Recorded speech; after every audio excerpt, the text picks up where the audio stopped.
Last year we struggled a little bit due to some injuries. In 2019, we seem to be somewhat healthier than we were last year. Although it's a small squad, it seems that the chemistry has worked really well with the 15 players that we have on the roster.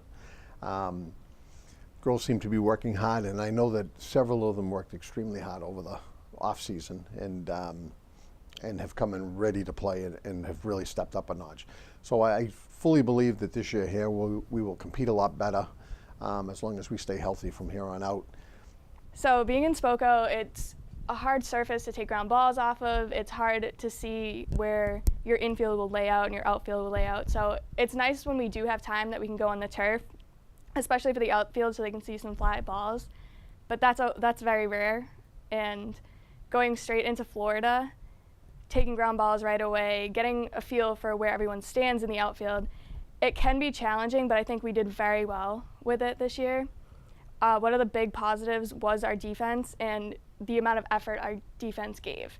Everyone was 100% here. We're 100% for each other, which was a great positive to see because years past it hasn't been as cohesive as this group has been. I think taking away something big from Florida is the coaching staff really working hard to move around a lot of players to see what's going to fit best and to get that best 9 out there to get us a win. Coaches definitely moved around the lineup all throughout Florida, and I think we're piecing together a strong lineup that will get us those W's in the future. In Florida, we had a relatively good trip to Florida. There was a lot of team building and bonding that went along very well. And we won some games down there that were good. We played in every game except for one.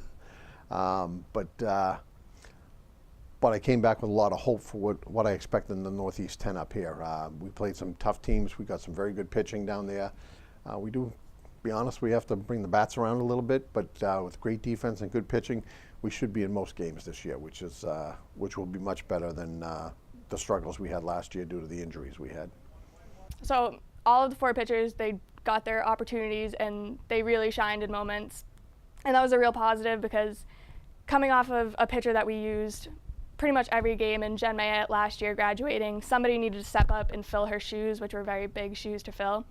And I think all 4 of them, the combination of them and their pitching styles are a great way to show the diversity of the team and really help us in the NE10. So the pitchers are only getting better, learning from what they've done in years past, and having no new pitching staff is, I don't really see it as a weakness. I see it as a strength, knowing that we now know other players and other teams in the NE10, and we can use that to our advantage. Our 4 pitchers this year look really strong. Our pitching coach, Daniel Ritchie, has helped a lot tremendously all winter with sending them workouts and them completing the workouts, working really hard each one, and it's only improved their skills and their performance on the mound as we've seen in Florida.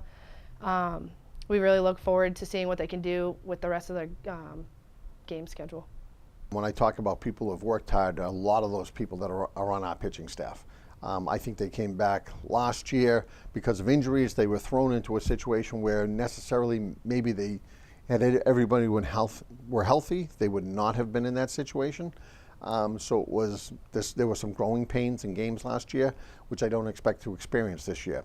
They now have some innings under their belts. They're going to be able to go on the mound and feel confident that they can throw at this level.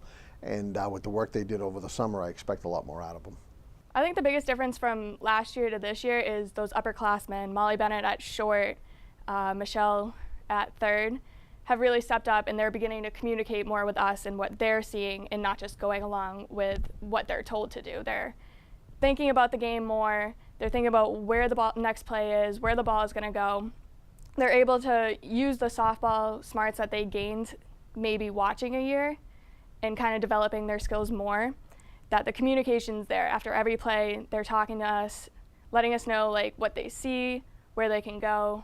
The defense that's returning, we had a good defense last year, and it kept us in a lot of ball games. But I think this year here, we have a little bit more depth at each position.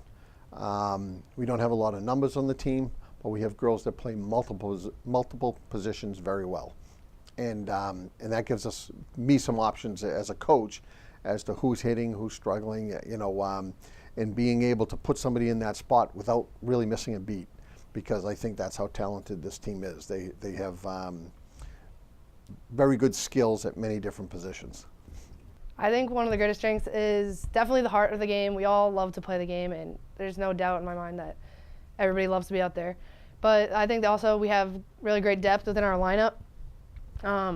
We don't really have any weak hitters. We all can jump in there at any point, 1 to 9, and do well. We also have the same depth in the defense positions. We have people playing catcher, playing third. We have some outfielders playing infield, and I really think that's a strong aspect in the team as a whole, being able to play wherever we can for the team. I think one of the biggest things that we've had adapted this year is just be hungry. You want every ball, you want to be in every play, you want to be in every hit. You have to give extra effort, and that effort is going to show in these games. If you put the effort in practice, it's going to show in the games that you play, and in those big moments is where it's going to count the most. And I think that's where we step up as a team, is when we need to get it done in the big moments, we do. And I think going forward, that's going to help us get over that hump of not making playoffs. And we're going to be in playoffs. We're going to go farther than anyone thinks we're going to go in playoffs because we have the heart. Well, we compete in a conference where two of the teams, St. A's and Southern New Hampshire, both open the season in the top 25. They're still, I don't know, the poll will come out today, but whether they'll remain in the top 25 or not, but they're still gathering votes. Southern New Hampshire is still up there. That being said, it's a tough conference we're in, but with the way we played in Florida, what I saw in the fall with the two new recruits that we have, I think that we're going to be able to compete in the NE10 this year and hopefully surprise some people.